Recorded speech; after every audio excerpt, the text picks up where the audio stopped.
Let's move to our Xfinity third chair. Some fan-submitted questions presented by Xfinity. And the first one, can every Penn State game be a whiteout? They may never lose again. If so, your thoughts?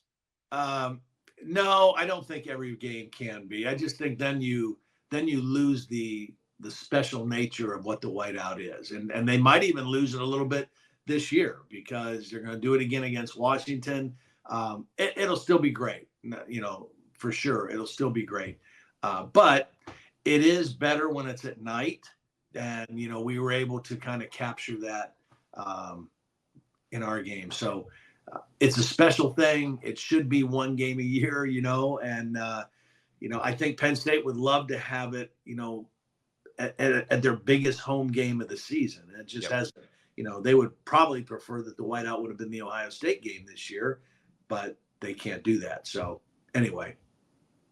A different conversation for a different day, but I agree with you. I do think that you've got to keep it special, and when you start to oversaturate, the special goes away. Yeah. Question number 2: who has been the most impressive of the 4 new teams that have joined the conference?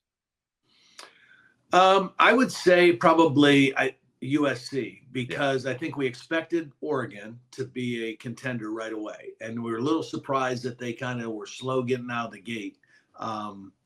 And had a couple close games right off the bat.